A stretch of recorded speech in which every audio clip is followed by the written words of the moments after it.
Swastiastu. Perkenalkan, saya perwakilan dari kelompok 5. Nama saya Niputu Linda Setiawati, nomor absen 31, kelas 81. Di sini, saya dan kawan-kawan akan menjelaskan tentang 1.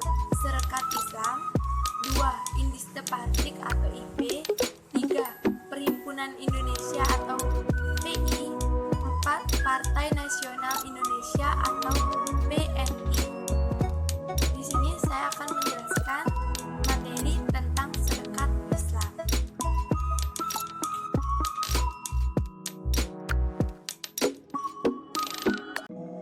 Serekat Islam atau SI dahulu bernama Serikat Dagang Islam atau SDI yang didirikan pada tanggal 16 Oktober 1905 oleh Haji Samanhudi.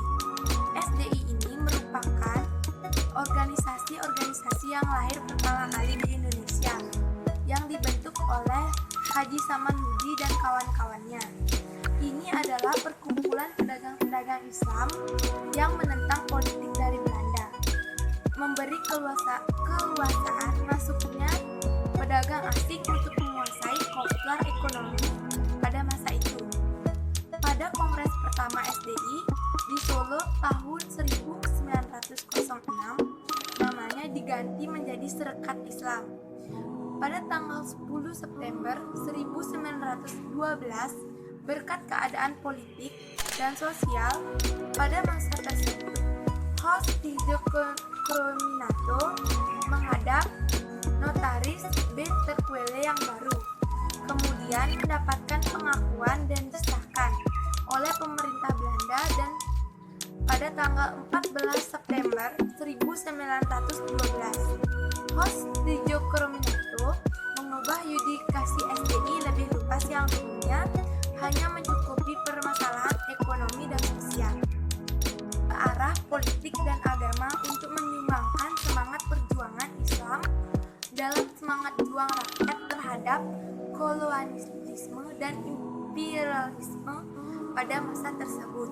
Selanjutnya, karena perkembangan politik dan sosial SI bermetamorfosis menjadi organisasi pergerakan yang telah beberapa kali diganti, yaitu menjadi Sentral Serekat Islam, yaitu SCI. Hai semua, perkenalkan nama saya Nyoman Citra Sanya Putiliana, kelas 81 absen 30.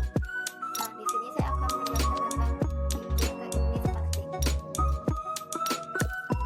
Bahwa Sedekat anak Satya Budi Danu Dirjo, DR Cipto Mangunkusumo, Suwadi Suryaningrat atau Ki Dewantara, mereka disebut dengan tiga serangkai yang mendirikan IP atau Indiste Partik. Pada tanggal 25 Desember 1912 di Bandung, IP memiliki cita-cita untuk menyatukan golongan Indonesia,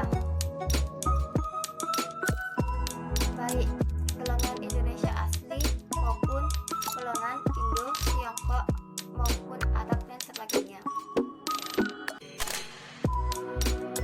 Cita-cita Indiste Partik banyak disebarluaskan melalui surat kabar The Express. Di samping itu juga disusun program kerja sebagai berikut.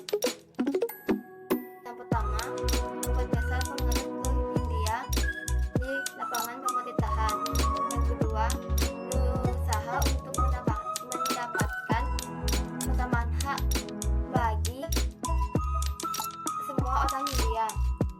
Yang ketiga, pada bidang pengajaran, penggunaannya harus ditujukan untuk kepentingan ekonomi. India akan memperkuat ekonomi yang lemah. Yang keempat, meresapkan cita-cita nasional Hindia. Yang kelima, memberantas kesombongan sosial dalam pergaulan, baik di bidang pemerintahan atau di masyarakat.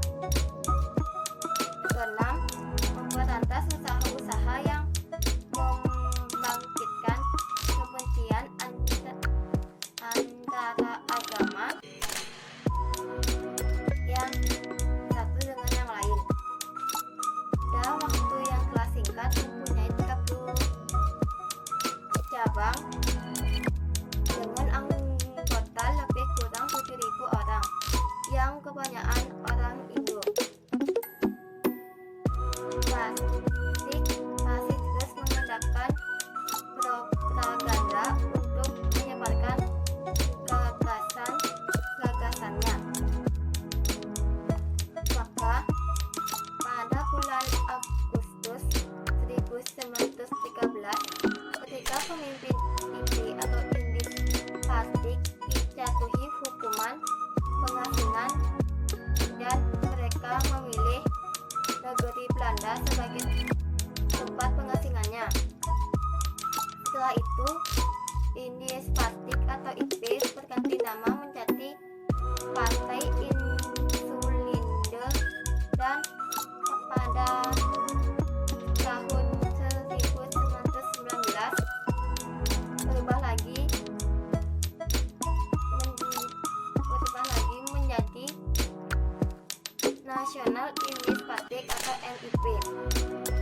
Nasional Indis Fasik tidak pernah mempunyai pengaruh yang besar di kalangan rakyat, kan akhirnya hanya merupakan perkumpulan orang-orang yang terpelajar.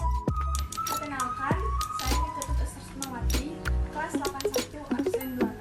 Di sini saya akan menjelaskan tentang Perhimpunan Indonesia.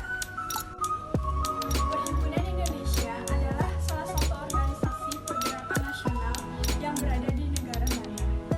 Perhimpunan Indonesia didirikan oleh mahasiswa dan orang-orang Belanda yang menaruh perhatian termasuk Hindia Belanda. Perhimpunan Hindia atau Institut Vereniging berdiri pada tahun 1908 yang dibentuk sebagai perhimpunan yang bersifat sosial. Organisasi ini merupakan ajang pertemuan dan komunikasi antara mahasiswa Indonesia yang belajar di negara Belanda. Tujuan Perhimpunan Indonesia adalah untuk berjuang dalam rangka memperoleh suatu pemerintah Indonesia yang hanya bertanggung jawab pada rakyat Indonesia. Berhubungan dengan upaya dalam mencapai tujuan tersebut, Iwa Suematri sebagai ketua menyampaikan penjelasan bahwa organisasi Perhimpunan Indonesia mempunyai 3 asas pokok pada tahun 1925. Yang pertama, Indonesia menentukan nasibnya sendiri. Yang kedua, guna Indonesia harus mengandalkan kekuatan dan kemauan sendiri. Yang ketiga, guna melawan pemerintah kolonial Belanda, bangsa Indonesia harus bersatu. Saat Perhimpunan Indonesia kembali ke Indonesia, mereka aktif dalam studi dan akhirnya di partai politik untuk memperjuangkan kemerdekaan Indonesia. Semangat perjuangan politiknya yang jelas menuju Indonesia merdeka menjadikan organisasi ini disegani oleh organisasi-organisasi jenis di kalangan negara-negara terjajah di Asia. Perkenalkan, nama saya Nikita Febriani, kelas 81 nomor absen 27. Di sini saya akan menjelaskan apa itu PNI. PNI adalah Partai Nasional Indonesia atau dikenal juga Partai Politik tertua di Indonesia. Partai ini didirikan pada 4 Juni 1927 dengan Perserikatan Nasional Indonesia dengan ketuanya pada saat itu adalah Dr. Sujipto Mangunkusumo, Mr. Sartono, Mr. Giska Djokrowadisuyo, dan Mr. Sunaryo.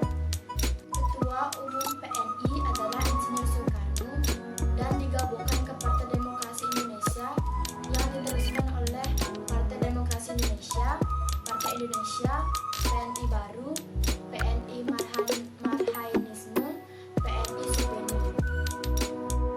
Insinyur Soekarno mendirikan El Zaman Studi Club di Bandung pada tahun 1925, telah mendorong para pemimpin lainnya untuk mendirikan partai politik, yakni Partai Nasional Indonesia atau PNI. Kebanyakan dari mereka adalah mantan anggota Perhimpunan Indonesia di negara Belanda yang baru kembali ke tanah air. Kegiatan politik PNI dianggap mengancam pemerintah Belanda, sehingga para tokoh PNI ditangkap dan diadili.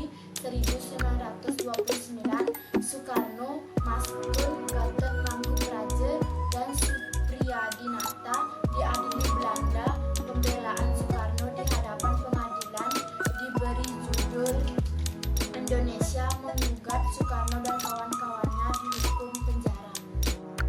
Akhirnya pembentukan PNI sebagai partai tunggal dibatalkan karena rakyat menantang bila hanya PNI saja sebagai parpol di Indonesia, sama saja kekuasaan pemerintah hanya di tangan PNI.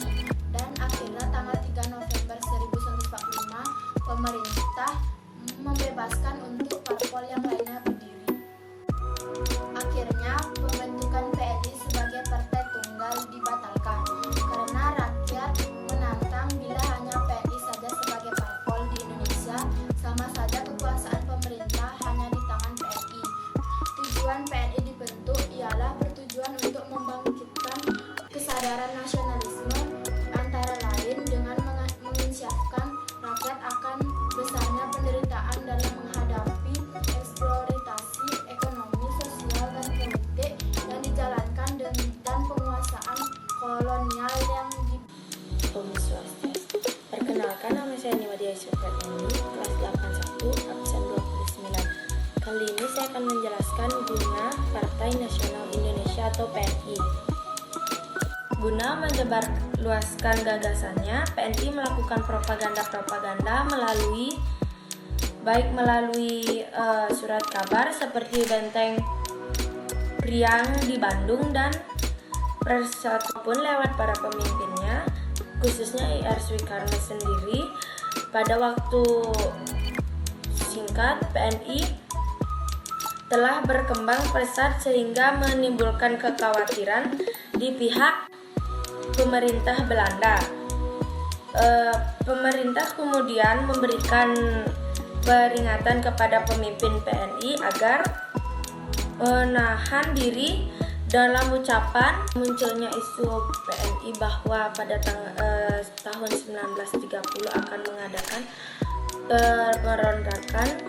Maka pada tanggal 29 Desember 1929, pemerintah Hindu Gatot Bangukrojo dan Supriyadi Nata, mereka kemudian diajukan ke pengadilan di Bandung. Propaganda dan tindakannya. Sidang pengadilan IR Soekarno mengadakan pembelaan dalam judul Indonesia menggugat atas dasar tindakan melanggar pasal karet 153 bis dan pasal 169 KUHP.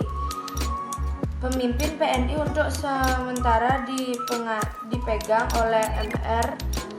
Anda mengadakan penggeledahan secara besar-besaran dan menangkap 4 pemimpin, yaitu IR Soekarno, Maskun, Tono. Kelompok yang kontra ingin tetap melestarikan nama PNI dengan mendirikan Pendidikan Nasional Indonesia atau PNI baru. Kontra mereka yang pro pembubaran mendirikan partai baru, yaitu Partai Indonesia atau Partindo. Di bawah pemimpin MR, di bawah pemimpin DRS Muhammad Hatta dan Sultan Syarif. Sekian dari presentasi saya.